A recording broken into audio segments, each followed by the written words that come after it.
Kinshasa, Zaire, September 1974. The air hung heavy with tropical heat and anticipation as Muhammad Ali completed his morning roadwork. At 32 years old, the former heavyweight champion was preparing for what many considered a suicide mission, challenging the undefeated George Foreman, a man whose punching power had become the stuff of boxing legend.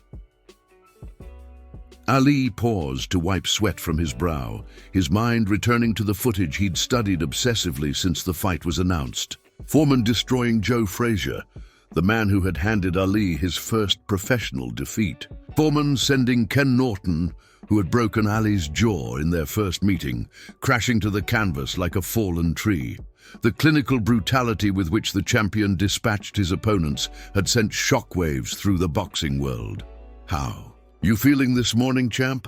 asked his longtime friend and assistant trainer, Drew Bundini Brown, who jogged alongside. "Like a man with a plan," Ali replied, resuming his run with the graceful stride that had once earned him the nickname the Louisville Lip before he was known as the Greatest. Back at his training compound, Ali found Angelo Dundee reviewing notes from their previous day's sparring session. The veteran trainer looked up with concern etched on his face. "I got the reports from Foreman's camp," Dundee said without preamble. "They've been testing his punches on that new machine, the one that measures impact force." Ali raised an eyebrow, waiting for Dundee to continue. "The readings are off the charts, Muhammad. They're saying it's the hardest punch ever recorded in boxing history. Nearly 1,400 pounds of force. That's like being hit by a speeding car." The room fell silent as this information settled between them. Most fighters would have been demoralized by such news. Some might have considered withdrawing from the fight. Not Muhammad Ali. A slow smile spread across his face, the same enigmatic expression that had confused opponents and fascinated the public throughout his controversial career. "The harder they come, the harder they fall," Ali said, his voice carrying the rhythmic cadence that had made him as famous for his words as for his fighting. "You think I'm worried about how hard that man can hit? Let me tell you something, Angelo. It ain't about how hard you can hit. It's about how hard you can get hit and keep moving forward. If you like the beginning of this story, hit the subscribe button now and turn on the notification bell so you don't miss the next part of this amazing story. Your support means the world to me." Dundee studied his fighter's face, searching for any hint of doubt beneath the confident exterior. Finding none, he nodded slowly. "All right then, but we need a strategy that keeps you away from that right hand. At your age, after the layoff during your exile, you can't trade punches with a natural power hitter like Foreman." Ali's exile, the 3.5 years when he was stripped of his title and banned from boxing for refusing military induction during the Vietnam War, remained a sensitive topic. Those lost years represented the prime of his athletic life, taken from him because he stood by his religious and moral principles. "I got a surprise for George Foreman," Ali replied, shadow boxing in front of the gym's cloudy mirror. "And I got a surprise for the whole world. They think this is going to be a funeral, but they don't know what I know." That evening, as news, crews from around the world gathered outside his training compound. Ali gave them the performance they expected, the boastful poetry, the playful taunting of his opponent, the predictions of victory that had become his trademark. But those in his inner circle noticed something different in his private moments, a calculated intensity, hours spent studying films of Foreman's previous fights, and late-night strategy sessions with Dundee that often continued until dawn. What the public didn't see was Ali methodically preparing for something more significant than just another championship fight. He was preparing to make history, not only with his fists, but with his mind, to transform a potentially devastating physical confrontation into something approaching athletic chess. As the weeks of training progressed and the rumble in the jungle, drew closer, rumors began circulating about Foreman's fearsome preparation. The champion had reportedly beaten his sparring partners so severely that several had to be sent home. The custom-made heavy bag he trained with needed to be reinforced multiple times after he repeatedly broke its chains with the force of his punches. Each new story seemed designed to intimidate Ali, to plant seeds of doubt in his mind. Instead, they only strengthened his resolve and crystallized his strategy. 3 days before the fight, during his final press conference, a reporter asked Ali about Foreman's record-breaking punch. "You've always relied on your speed, Muhammad. But you're older now. What happens when Foreman connects with that right hand they're calling the strongest punch ever recorded in boxing?" Ali leaned forward, his expression suddenly serious. "Let me tell you something about punches," he said, his voice dropping to a near whisper that had reporters leaning in. "A punch is just a punch until it meets something stronger, and there ain't nothing stronger than the will of Muhammad Ali." What none of those present could know was how prophetic those words would prove to be, or that within days they would witness not just a boxing match, but a moment that would transcend sports and enter the realm of cultural history. October 30, 1974. The 20th of May Stadium in Kinshasa pulsated with energy despite the pre-dawn start time, scheduled to accommodate American television audiences. 60,000 spectators created a wall of sound that reverberated through the humid African night, their chants of "Ali Bomaye," "Ali, kill him," in the local Lingala language, building to a fevered crescendo as the fighters made their way to the ring. George Foreman entered first, his expression stoic beneath the hooded robe that shrouded his imposing physique. At 25 years old and in his physical prime, the undefeated champion moved with the easy confidence of a man accustomed to domination. His path to the ring parted the crowd like Moses dividing the Red Sea, spectators instinctively creating distance from his intimidating presence. When Muhammad Ali appeared moments later, the contrast couldn't have been more striking. Where Foreman projected menace, Ali radiated charisma. He danced down the aisle, playing to the crowd, his face animated with the joyful energy of a man attending a celebration rather than walking into potentially the most dangerous night of his professional life in the ring. As referee Zach Clayton delivered his final instructions, the physical differences between the two fighters became starkly apparent. Foreman stood like a granite monument, his muscular frame making even the 6'3" Ali seem almost slight by comparison. The champion's fists, encased in red gloves that would soon become one of the most iconic images in sports photography, hung at his sides like twin sledgehammers. The bell rang, and what happened next confounded almost everyone watching, especially George Foreman.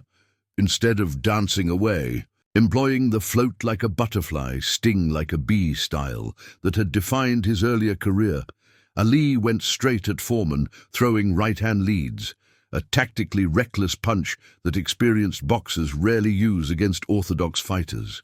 Because of its inherent risk, throwing right hands at George Foreman is like trying to kill a dinosaur with a fly swatter, Bundini Brown had warned during training. Yet here was Ali, intentionally breaking fundamental boxing rules in the opening seconds against the sport's most devastating puncher. The strategy momentarily confused Foreman, who had prepared for a mobile target. By the end of the first round, however, the champion had adjusted and begun cutting off the ring effectively, trapping Ali against the ropes. It was then that Ali unveiled the second phase of his strategy, one that would come to be known as the rope-a-dope.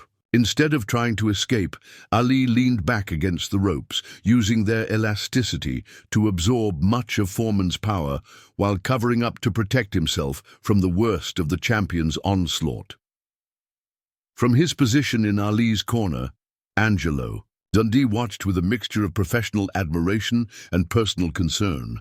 This wasn't the strategy they had discussed in camp, or at least not the primary strategy. Ali was implementing a high-risk plan that required him to absorb punishment from the hardest puncher in heavyweight history. "Get off the ropes," Dundee shouted between rounds 2 and 3, genuinely worried for his fighter's safety. Ali just smiled.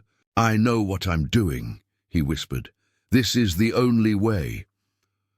As the fight progressed into the middle rounds, Foreman continued his relentless attack, throwing punches with such force that the sound of his gloves striking Ali's defensive guard could be heard throughout the stadium. Occasionally, one would slip through, landing with enough impact to send sweat spraying from Ali's head in a fine mist captured dramatically by ringside photographers.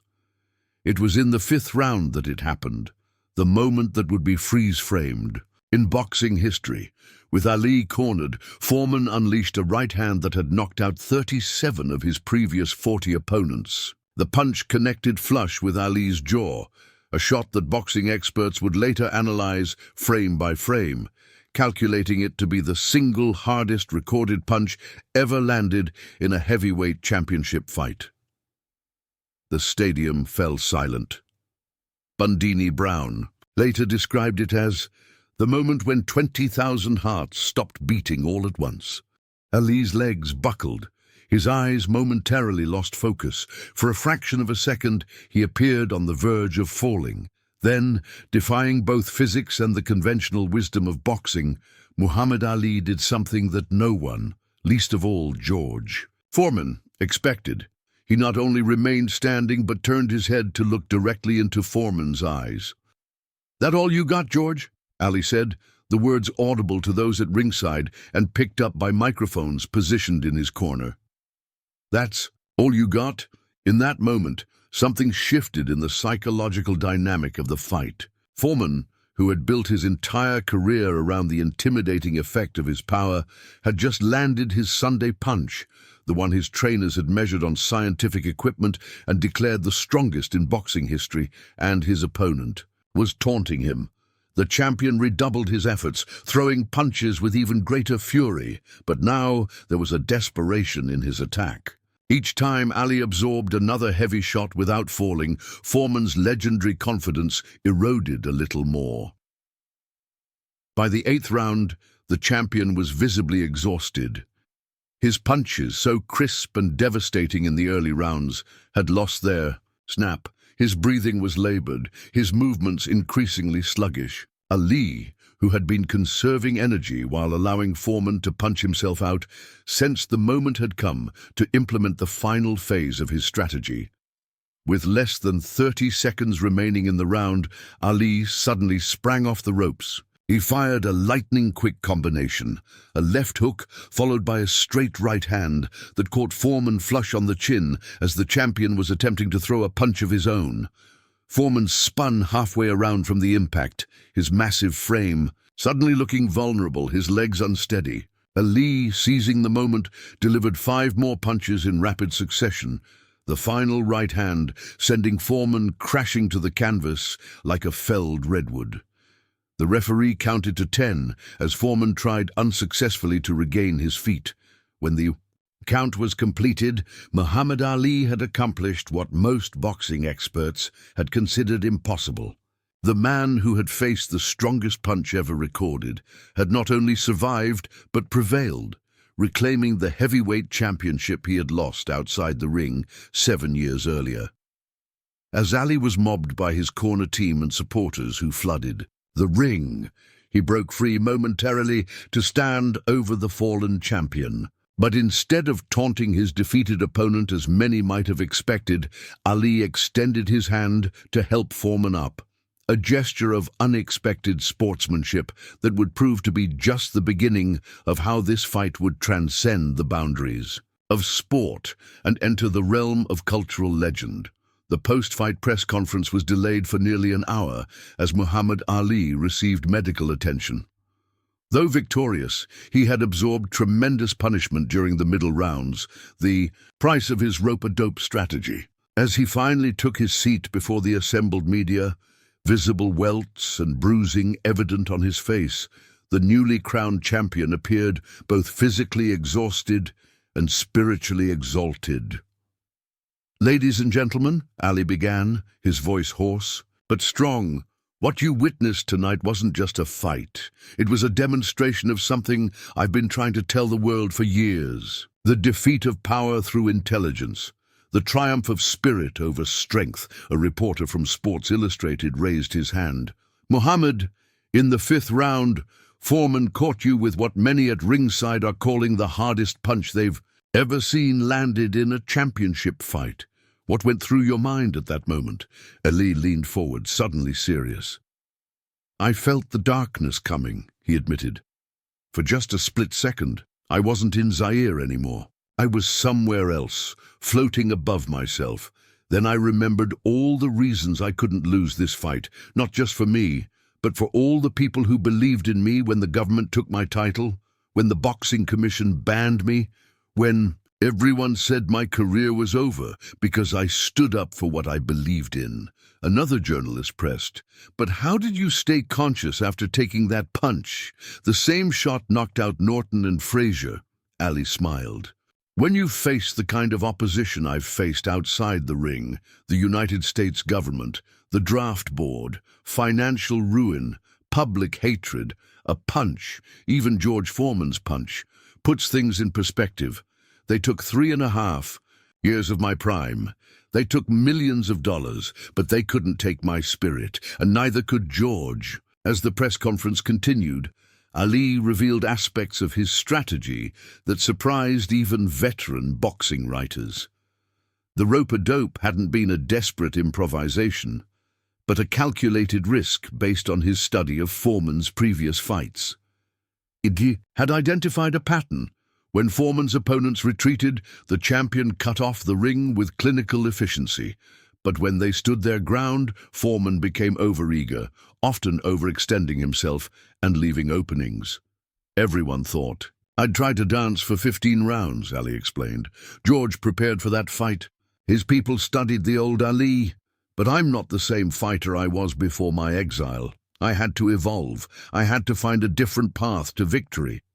What Ali said next would transform the narrative around the fight from a merely spectacular athletic achievement into something approaching mythology. "I faced more than just George Foreman tonight," he said, his voice dropping to an almost philosophical tone. "I faced every hardship, every obstacle, every person who ever said I was finished.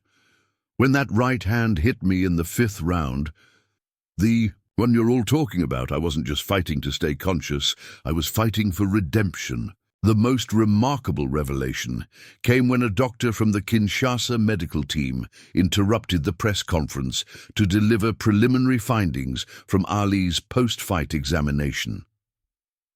X-rays had revealed hairline fractures in the champion's jaw and orbital bone, injuries sustained during Foreman's 5th-round onslaught. "Are you saying," a stunned British journalist clarified, "that Ali fought the final 3 rounds with a broken jaw?" The doctor nodded. "The injuries were not complete fractures, but yes, there was structural damage consistent with extreme trauma. Most fighters would have been unable or unwilling to continue." The room fell silent as the implications of this information sank in. Ali had not only absorbed Foreman's legendary power, but had done so while injured, continuing to fight and ultimately prevail through pain that would have stopped most professional athletes. When asked why he hadn't quit when injured, Ali's answer was simple. "I promised those people out there something special. I promised myself something too. After everything I've been through to get back here, breaking a bone or two wasn't going to stop me from finishing what I started." As the press conference concluded, Ali left reporters with a statement that would be quoted in newspapers around the world. "I've proven that it's not how hard you hit, it's how hard you can get hit and keep moving forward. That's not just boxing, that's life." The world would soon discover that Ali's philosophy extended beyond the confines of sport. What he did in the aftermath of this historic fight would demonstrate that his greatest strength wasn't his ability to withstand Foreman's legendary punch, but rather what that resilience represented, a template for how to transform physical victory into something with far more profound and lasting significance. In the months and years following the Rumble in the Jungle, what Muhammad Ali did with his reclaimed championship status proved more significant than the victory itself. While the image of him standing over Foreman became iconic, it was his actions outside the ring that transformed both men's legacies from mere athletic achievement into something approaching societal redemption. The first signs of this transformation came unexpectedly. Rather than gloating over his victory, Ali began speaking about Foreman with genuine respect and compassion. In interviews, he repeatedly corrected those who attempted to diminish his defeated opponent. "George Foreman is a great champion," Ali insisted during a television appearance 3 weeks after their fight.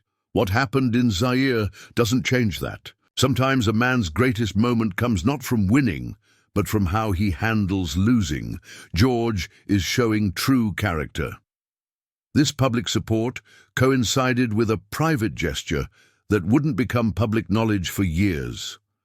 Ali arranged for a substantial portion of his fight purse to be directed toward a foundation he established to help retired boxers facing financial and health difficulties. The first recipient, though neither man publicly acknowledged it at the time, was a former opponent who had fallen on hard times. Meanwhile, Foreman had retreated from public view, devastated by his defeat. The man who had been perceived as invincible was suddenly vulnerable, his aura of intimidation shattered by Ali's victory.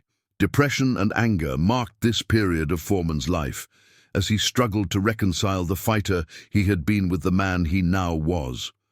The turning point came 6 months after their fight, when Foreman received an unexpected call.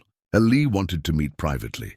No cameras, no reporters, no entourages, just the two men who had shared 24 minutes of extraordinary combat in Zaire. They met in a hotel suite in Houston, not far from Foreman's home. What was supposed to be a brief conversation lasted nearly 5 hours. Though both men were circumspect about the details of their discussion, Foreman would later describe it as the moment when my healing began. "He taught me that losing a fight doesn't make you a loser," Foreman revealed years later. "Muhammad showed me that a man's legacy isn't defined by a single night, good or bad. It's defined by how you carry yourself through all the nights that follow." This meeting marked the beginning of an unexpected friendship between former adversaries, a relationship that would deepen over decades and demonstrate to the sporting world that competition, even at its most intense, could be a prelude to profound, mutual respect rather than lasting animosity. The most public manifestation of this evolved relationship came in 1996, more than 2 decades after their historic bout. The world watched as Muhammad Ali, by then severely compromised by Parkinson's syndrome, stood on the Olympic stage in Atlanta, his hand trembling as he prepared to light the Olympic flame. The moment was poignant, not only for what it represented, but for who stood nearby, proudly supporting his former rival, George Foreman. "No one understood better than I did what it took for him to stand there," Foreman later wrote. "I had felt the strength in his spirit that night in Zaire. Watching him light that flame, I was seeing the same unbreakable will, just in a different fight." This public reconciliation became a template for how fierce sporting rivals could transcend their competition to form bonds based on shared experience and mutual respect. In a culture often defined by division, the Ali-Foreman relationship offered an alternative narrative, one where former opponents could become allies in more important battles than those waged in a boxing ring. For Ali, the Foreman fight represented more than just his return to the heavyweight championship. It became a metaphor for his entire life philosophy, the belief that principles matter more than popularity, that patience can overcome raw power, and that how you conduct yourself after victory often matters more than the victory itself. In His later years, as Parkinson's increasingly limited his physical capabilities and eventually silenced his once poetic voice, Ali continued to teach through example. The man who had once been America's most controversial athlete was transformed in the public consciousness into a global symbol of dignity, courage, and grace.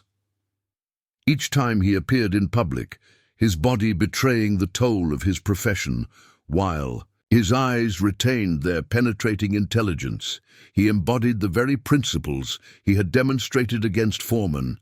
That true strength isn't measured by the ability to impose your will through force, but by the capacity to endure hardship without surrendering your essential humanity. George Foreman underwent his own remarkable transformation. The scowling destroyer who had intimidated a generation of heavyweights reinvented himself as a jovial entrepreneur and minister, his redemptive journey providing inspiration to millions who faced their own adversities. "I'm a better man for having lost to Muhammad Ali," Foreman often said in his later years. "Winning that night might have given me a continued championship, but losing gave me a path to becoming a champion in life." When Muhammad Ali died in 2016, George Foreman served as an honorary pallbearer at his funeral, a final public acknowledgement of how their violent collision in Zaire had evolved into something approaching brotherhood. In his eulogy, Foreman captured the essence of Ali's legacy. "He was physically the strongest opponent I ever faced, but his real strength wasn't in his fists. It was in his heart, his mind, and his unshakable belief in himself and his principles." The story of Muhammad Ali facing the strongest punch ever recorded has become boxing legend. But the true significance of that moment wasn't that he survived Foreman's devastating right hand. It was what that survival represented and what both men did with that shared experience afterward. They transformed a night of combat into a lifetime of meaningful connection, proving that sometimes the greatest victories are won not in the moment of triumph, but in the years of reflection that follow. In facing Foreman's legendary punch and remaining standing, Ali demonstrated physical courage in how he conducted himself afterward, extending compassion rather than contempt toward his vanquished opponent. He demonstrated moral courage. Together, these actions created a template not just for athletic greatness, but for human excellence, a legacy far more enduring than any championship belt or historical record.